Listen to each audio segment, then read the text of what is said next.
اللہ کیا ہے؟ غفور الرحیم ہے. یہ بہت دیکھو، اللہ جب گناہ کی بات کرتا ہے نا کہ گناہ مت کرو، تو جہنم کی وعیدیں سنا کے ڈراتا ہے. وہاں یہ نہیں کہتا کہ میں غفور الرحیم ہوں.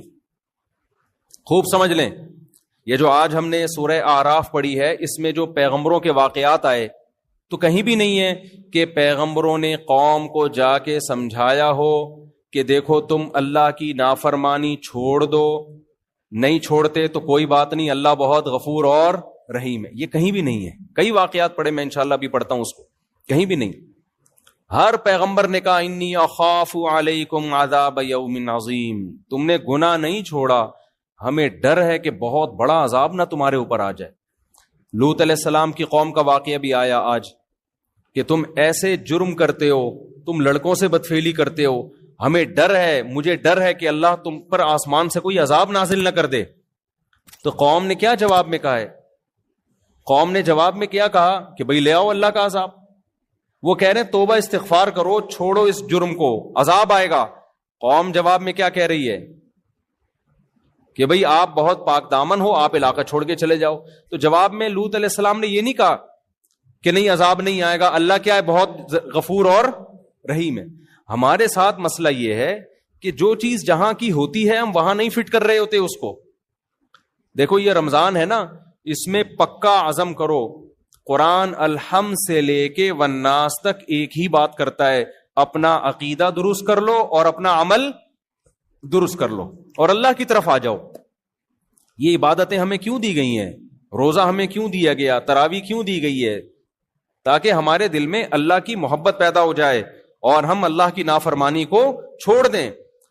جتنی ڈسکشن پیغمبروں کی قوموں کے ساتھ ہوئی ہے وہ ساری آج کے حالات پہ منطبق ہوتی ہے. وہ سمجھا رہے ہیں گناہ چھوڑو، گناہ چھوڑو، گناہ چھوڑو ورنہ عذاب آئے گا، عذاب آئے گا، عذاب آئے گا. اور آج آپ دیکھو جب کسی سے بات کرو گناہ چھوڑو عذاب آئے گا، وہ کہے گا بھئی اللہ غفور رحیم ہے، اللہ معاف کرنے والا، تو کون ہوتا ہے؟ فوراً جواب میں کیا کہے گا؟ تو کون ہوتا ہے بھائی بات کرنے والا؟ اللہ ہے، میں جانوں، اللہ جانے، تو کون ہوتا ہے؟ بہت خطرناک جملہ ہے، بہت ڈینجرس جملہ ہے. ڈرنا چاہیے ایسے موقع پہ. تو اللہ نے جو کہا نا کہ میں غفور الرحیم ہوں، کن لوگوں کے لیے کہا؟ وَمَن يَعْمَلْ سُوءًا أَوْ يَظْلِمْ نَفْسَهُ. قرآن کہتا ہے جو بھی گناہ کر بیٹھے گا یا اور کسی طرح سے اپنی جان پہ ظلم کر بیٹھے گا، ثُمَّ يَسْتَغْفِرِ اللَّهَ. اب اس کو خیال آ گیا کہ میں نے غلط کیا ہے. اب اس کو خیال ہو گیا، کیا ہوا؟ بولے نا، میں نے غلط کیا، مجھ سے مسٹیک ہو گئی ہے. بھائی یہ تو اس کی سزا کیا ہے؟ جہنم کی آگ. یہ خیال نہیں ہے کہ کوئی بات نہیں، اللہ تو غفور رحیم ہے، چلو یار چلتا ہے، ابھی تھوڑا ڈیلے کر دیتے ہیں، ابھی تو جوان ہے، جب بڑھاپے میں تو ویسے ہی سب کچھ چھوٹ جاتا ہے. جب منہ میں دانت ہی نہیں رہیں گے تو سود چھوڑ دیں گے کھانے کے لیے منہ میں دانت. ارے سود کھانے کے لیے بھی تو منہ میں دانت ہونے چاہیے نا، حرام کھانے کے لیے منہ میں دانت ہونے چاہیے. تو جب بوڑھے ہو جائیں گے تو منہ میں دانت رہیں گے ہی نہیں، تو توبہ کر لیں گے ہم. تو یہ نہیں ہے. قرآن کیا کہتا ہے؟ وَمَن يَعْمَلْ سُوءًا أَوْ يَظْلِمْ نَفْسَهُ. جس نے بھی اپنی جان پہ ظلم کیا، ثُمَّ يَسْتَغْفِرِ اللَّهُ. پھر اس کو خیال ہو گیا یار یہ میں غلط ٹریک پہ جا رہا ہوں. زنا کا راستہ صحیح راستہ ہے یا غلط راستہ ہے؟ بتاؤ. شراب کا راستہ صحیح راستہ ہے یا غلط راستہ ہے؟ داڑھی کٹانے کا راستہ صحیح ہے یا داڑھی رکھنے کا راستہ صحیح ہے؟ ذرا بول دیں منہ سے کائنڈلی. رکھنے کا، یہ اللہ کے نبی کا حکم ہے بھائی. ماں باپ کی نافرمانی، ان کے سامنے بد کلامی کا راستہ صحیح ہے یا ماں باپ کے سامنے سر جھکانا، ان کے سامنے اف نہ کرنا، یہ راستہ صحیح ہے؟ ان کی فرما برداری والا راستہ صحیح. عورت کا اپنے شوہر کی نافرمانی والا راستہ کہ میرے وہی رائٹ ہیں جو آپ کے، آپ کون ہوتے ہو مجھ پر اونچی آواز سے بات کرنے والے، میں کیوں مانوں، میری اپنی لائف، آپ اپنی لائف، یہ والا راستہ صحیح ہے؟ یا عورت کہے کہ آپ میرے شوہر ہیں، میرے سر کے تاج ہیں، میں آپ کے ماتحت ہوں، میں آپ کی فرما برداری میں عزت اور فخر محسوس کرتی ہوں، یہ والا صحیح ہے؟ بتاؤ نا. خواتین جو بیان سن رہی ہیں کائنڈلی وہ بھی بولیں منہ سے. یورپ جو ہمیں راستہ سکھا رہا ہے، جو لبرل لوگ ہمیں راستہ سکھا رہے ہیں، وہ مرد اور عورت کی مساوات کا، بغاوت کا راستہ. ابھی میں سعودی عرب میں تھا، ایک صاحب نے مجھے واقعہ سنایا کہ میری بیگم نے مجھے کہا کہ مجھے جاب کرنی ہے. میں نے کہا تمہیں ضرورت کیا ہے بھائی جاب کرنے کی؟ سارے خرچے میں اٹھا رہا ہوں، کوئی کمی ہو تو بتاؤ. اس نے کہا نہیں, میری پرسنل لائف, انگلش تو اب سب کو آ گئی ہے, میری پرسنل لائف ہے, آپ کون ہوتے ہو مجھے روکنے والے. کہہ رہے ہم نے کہا بھائی میں نہیں, آپ کو کہیں جانا ہے تو بتائیے کیا ضرورت, کس چیز کی ضرورت ہے. نہیں جی بس مجھے یہی ہے کہ میں نے جاب کرنی ہے, میں اس گھٹن کے ماحول میں نہیں رہ سکتی. گھر کے ماحول کو کیا کہا جانے لگا ہے؟ گھٹن کا ماحول. گھٹن گھر میں نہیں ہوتی, جیل میں ہوتی ہے. گھر جیل نہیں ہے. دیکھو قرآن میں اللہ نے عورت جو پاک دامن عورتیں ہیں ان کے لیے محصنات کا لفظ استعمال کیا, مقیدات کا لفظ استعمال نہیں کیا. بہت اہم پوائنٹ کی بات ہے نوٹ کرنے کی. یہ آج پہلا بیان ہے نا, اس کو تمہیز سمجھیں آپ آگے کے بیانات کی. پہلا ہی سمجھ میں نہیں آئے گا تو آگے کچھ نہیں سمجھ میں نہیں آئے گا. پہلا سمجھ میں آئے گا تو آپ کو پتا ہے کہ میں نے کس ٹریک پہ چلنا ہے, آگے قرآن سے میں نے کیا سیکھنا ہے. اللہ میاں نے عورت کے لیے قرآن میں جو پاک دامن عورتیں ہیں محصنات, محصنات شادی شدہ عورتوں کے لیے بھی محصنات, یہ لفظ نکلا ہے حصن سے. حصن کہتے ہیں قلعے کو.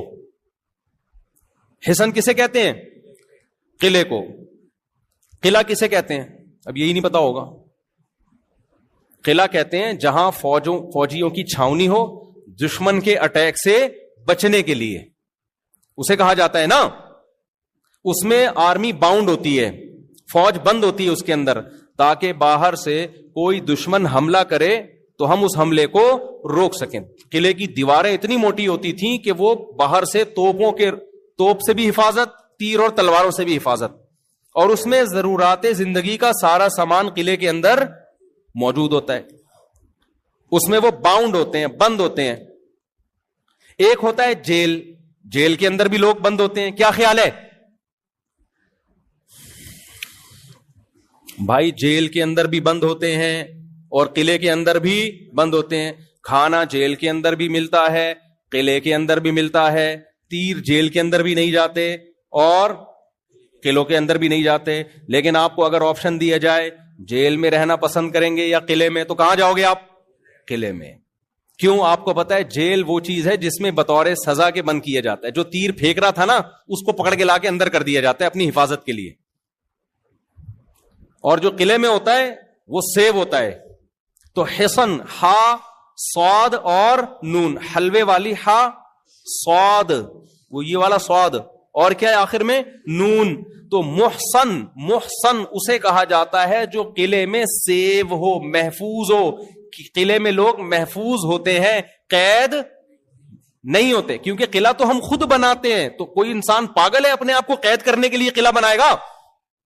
جیل دوسروں کے لیے بنائے جاتے ہیں, اپنے لیے نہیں بنائے جاتے. قلعے اپنے لیے بنائے جاتے ہیں, دشمنوں کے لیے نہیں بنائے جاتے. تو اللہ نے وہ عورت جو پاک دامن ہے, شادی شدہ ہے, اس کے لیے محصنات کا لفظ استعمال کیا. محصنات کا مطلب جو قلعے میں محفوظ ہوتی ہے, شوہر کی حفاظت اور گھر کی چار دیواری کی حفاظت.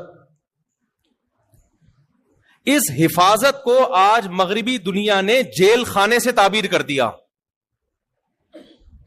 کس سے تعبیر کر دی؟ یہ قید ہے. گھر میں کیا ہے؟ یہ عورت قید ہے. شوہر کی پابند ہے تو گویا قید ہے, غلام ہے. یہ قید نہیں ہے, یہ کیا ہے؟ بول تو لو کیا ہو گیا بھائی؟ محفوظ ہے. گھر قید خانہ نہیں ہے, عورت کے لیے حفاظت خانہ ہے. اپنے گھر میں کون قید ہوتا ہے؟ پاگل ہے کیا؟ ابے بھائی جب انسان سفر سے آتا ہے, آپ بولو گے پہلا بیان ہی ابے تبے سے شروع کر دیا. تو مجھے ایک بات بتاؤ نا, جب ہم سفر سے آتے ہیں گھر کی طرف بھاگتے ہیں نا, اگر وہ قید خانہ ہوتا تو سفر سے تو انسان کو تھکاوٹ ہوتی ہے, وہ گھر کیوں بھاگتا ہے؟ ہونا ہی چاہیے پارک میں جائے وہ. اب میں آیا جناب اتنے دن کے بعد, تو مجھے چاہیے فوراً میں اعلیٰ دین پارک ہے, کون سا ہے وہ, میں اترتے ہی ایئرپورٹ پہ میں فوراً کہاں جا رہا ہوں؟ اعلیٰ دین پارک میں, بی اما پارک میں جا رہا ہوں. یہاں بی اما پارک بھی ایک, یا اور کسی پارک میں جا رہا ہوں. تو لوگ کہیں گے مولوی صاحب ہو کیا گیا؟ میں کہوں گا گھر چار دیواری, قید. یہ پارک کھلا ڈلا, کھلا آسمان, کوے, جو مرضی کرو. تو وہ کہیں گے بھائی آپ کا گھر میں آپ جو مرضی کرو یار, یہاں مولوی صاحب ایسے لیٹو گے, کوئی تصویر بنا کے ڈال دیں, یہاں قمیض اتار کے نہیں بیٹھ سکتے آپ. گھر جتنا محفوظ ہے مرد کے لیے بھی اور عورت کے لیے بھی اتنی کوئی جگہ محفوظ نہیں ہے. تو اسلام نے عورت کو جو گھر کی چار دیواری میں بند کیا ہے تو یہ بند کرنا اس کو قید میں ڈالنے کے لیے نہیں بلکہ اس کو حفاظت خانہ دینے کے لیے, تاکہ وہ کیا ہو جائے, محفوظ. اور شوہر کی اطاعت اور فرما برداری پہ اس لیے لگا دیا کہ مرد طاقتور ہے, جب عورت میاں کی فرما برداری کرے گی تو میاں پھر اس کے لیے جان دینے کے لیے بھی تیار ہوگا, اس کی حفاظت کرے گا, وہ پھر اس کے تمام ضرورتیں پوری کرے گا, اس کی اولاد کی کفالت کرے گا, اس کی عزت بھی محفوظ, اس کو وراثت بھی ملے گی مرنے کے بعد, اور پھر زندگی بھر کے لیے اس کا خیال کرے گا, جیسے کہ کرتے ہیں, میجورٹی کرتی ہے, چند ایک بے وقوفوں کو چھوڑ کے. تو میں جلدی سے بات کو کمپلیٹ کرتا ہوں. جو رمضان میں ہم نے سیکھنا ہے میں وہ باتیں بتا رہا ہوں, میرے پورے بیان اسی پر ہوں گے, پھر نہیں بولنا مولوی صاحب کو ہو کیا گیا ہے. اگر میں آپ کی مرضی کی باتیں کرنے کے لیے آیا ہوں تو پھر بھائی جو پھر مجھے لکھ کے دے دو, میں پڑھ کے سنا دوں گا. اور اگر میں وہ باتیں کروانا چاہ رہا ہوں جو قرآن کروا رہا ہے, اور انشاءاللہ یہ ساری باتیں قرآن میں آئیں گی, میری اپنی طرف سے کوئی بات نہیں ہے. تو یہاں جو خواتین تراویح پڑھنے آ رہی ہیں, یہاں جو آدمی پڑھنے کے لیے آ رہے ہیں, وہ سب یہ دماغ میں رکھیں کہ یہ میں اپنا کوئی فرقہ نہیں لانچ کیا, میں اپنی کوئی بات نہیں کروں گا, یہ ساری باتیں کس کی ہوں گی, قرآن کی. تو اللہ نے عورت کے لیے محصنات کا لفظ استعمال کیا. یہ محصنات کا لفظ محفوظ عورتیں, یہ کون ہوتی ہیں, جن کے میاں ہوتے ہیں وہ میاں کی اطاعت کرتی ہیں اور میاں کی مرضی کے بغیر گھر کی چار دیواری سے باہر بولو نہیں نکلتی. تو وہ میں بتا رہا تھا, انہوں نے کہا میری بیگم نے کہا جاب کرنی ہے, ایکچولی جاب یہ وہ میں قید نہیں رہ سکتی. انہوں نے کہا پھر مجبور ہو گئے. پھر جاب کے بعد کیا ہوتا ہے, پھر وہ گھر ٹوٹتے ہیں. پھر جب شوہر دیکھتے ہیں میری کوئی بات ہی نہیں مان رہی تو پھر وہ خرچہ کرنا شروع, بھائی تم جاب کر رہی ہو تم خود کھاؤ. کہتی ہیں ٹھیک ہے میں انڈیپینڈنٹ, مجھے اتنی تنخواہ مل رہی ہے, مجھے کیا ضرورت. پھر جب کیا ہوا تو پھر بچے باپ سے محروم ہو جاتے ہیں, بچے ڈیوائڈ ہو جاتے ہیں. بالآخر پھر وہی نتیجہ نکلتا ہے. جوانی میں ایسی خواتین لائف کو انجوائے کرتی ہیں, اور جہاں جوانی ڈھلکنا شروع ہوئی انجوائمنٹ گئی. اب تو خود ہی بھیج دیا کرو نا جہاں بھیجتا ہوں میں, وہ ساری انجوائمنٹ کہاں گئی, تیل لینے. وہ سب مزے کیا ہو گئے, کرکرے. اور مرد کے دل میں بھی پھر اس عورت کی محبت ختم ہو گئی تھی. جب میرے ساتھ وفا نہیں کر رہی ہے تو ٹائم پاس کرو, وہ بھی ٹیشو پیپر کی طرح. مرد کے بڑے مزے ہو جاتے ہیں, میں بتا دوں. خواتین سمجھتی ہیں میاں کو چھوڑ کے جائیں گی تو میاں ٹینشن میں آئے گا. وہ غیرت مند لوگ تھوڑے دن کے لیے ٹینشن میں آتے ہیں, پھر وہ بھی بے غیرت بن جاتے ہیں. وہ کہتے ہیں یار جب سوسائٹی یہی چل رہی ہے پھر انجوائے کرو نا, پھر ٹینشن لینے کی ضرورت کیا ہے. تو مرد کی انجوائمنٹ تو بہت زیادہ بڑھ جائے گی, وہ تو کوئی باؤنڈ ہی نہیں ہوگا نا, حقوق کا پابند ہی نہیں ہوگا, وہ تو لائف کو انجوائے کرے گا. تو پھر نتیجہ کیا نکلے گا کہ بڑھاپے میں مزے کون اڑائے گا, کتوں کے مزے ہوں گے بڑھاپے میں. حقیقت بتا رہا ہوں آپ کو. بڑھاپے میں آپ, کیونکہ بچے بھی پھر نہیں ہوتے طلاقوں کے بعد, بچے ایک آدھ ہوئے, وہ بڑے ہو گئے, وہ بھی مارکیٹ سے شارٹ, وہ پھر وہ اپنا انجوائے کر رہے ہیں. وہ اپنی اماں کو کہے گی بیٹی کہ اماں جب تو میرے ابا کی پابند نہیں ہے تو میں تیری پابند کس خوشی میں بھی لائف کو کیا کروں گی. یار تم لوگ پتہ نہیں کیا ہو گیا آج تم لوگوں کو, تو بول دو منہ سے نا. دیکھو جب بیگم صاحبہ شوہر کی پابند نہیں, اب جو ہے نا پوری دنیا اس طرف جا رہی ہے, اس لیے میں ان ٹاپک پہ اتنا زیادہ چیختا ہوں. لوگ کہتے ہیں اتنا کیوں چیخ رہے ہو اس ٹاپک پر, پوری دنیا جا ادھر کو رہی ہے. نماز چلتی رہے گی, زکاتیں بھی نکلتی رہیں گی, رمضان کے روزے بھی چلیں گے, لیکن ہمارا فیملی سسٹم کیا ہو جائے گا, برباد, تباہی. عرب بھی اسی طرف جا رہے ہیں, اب عجم بھی اسی طرف جا رہے ہیں. اس کو روکنا ہے, ہم نے بند باندھنا ہے اس کے آگے. اس کے میں سائڈ افیکٹ بتا رہا ہوں آپ کو. تو پھر کیا ہوگا, اماں نے جب ابا کو چھوڑا, بچوں کے ابا کو, تو پھر بیٹیاں کیا کہیں گی, اماں جب آپ ہمارے ابا کی نہیں ہو تو ہم بھی کس کے نہیں ہیں, آپ کے نہیں ہیں. تو پھر بڑا چھوٹا تھوڑی ہوتا ہے کوئی, پھر تو انڈیپینڈنٹ ہے نا. تو میں جا رہی ہوں, اپنی گرل فرینڈ میرا آیا ہوا ہے گاڑی لے کے, اماں ٹاٹا. ماں کہے گی بیٹا مجھ سے پوچھ تو صحیح. وہ کہے گی اماں آپ نے ابا سے پوچھا تھا, نہیں یاری بات سمجھ میں, بولو نا. اگر یہ وفا کر لیتی نا اپنے میاں کے ساتھ, آج اس کے دفاع میں کون کھڑا ہوتا, باپ کھڑا ہوتا. مرد ویسے بھی پاورفل ہے, وہ کھڑا ہوتا, وہ نہیں جانے دیتا. خیر بہرحال وہ جائے گی, پھر آگے اس کا بھی یہی حشر ہوگا. تو بڑھاپے میں پھر کوئی کسی کا نہیں ہوگا, کیونکہ جب آپ جوانی میں وفا کرتے ہیں تو بڑھاپے میں وفا ملتی ہے. جوانی میں بے وفائی تو بڑھاپے میں بھی کیا, بے وفائی. پھر بڑھاپے میں جب 40-45 سال بڑھاپا, یہ نہیں کہ 80 سال والا بڑھاپا, تھوڑے دن ہوتے ہیں جوانی کے ڈھلکنے کے, اس کے بعد نہ وہ طاقت رہتی ہے جاب کرنے کی. پھر وہ کمپنیاں بھی کہتی ہیں اب یہ کھانستا زیادہ ہے, کام کم کرتا ہے. ٹھیک ہے نا, یہ کھانسی اس کو زیادہ آ رہی ہے, کام کیا ہو رہا ہے, کم ہو رہا ہے تو وہ بینیفٹس بھی آہستہ آہستہ کم. اس کے بعد آپ کے پاس پیسہ بہرحال وہ بھی چند لوگوں کے پاس, سب کے پاس تو پیسہ بھی نہیں ہوتا, باقی تو روڈوں پہ رول رہے ہوتے ہیں, لیکن چند کروڑ پتی ہوتے ہیں.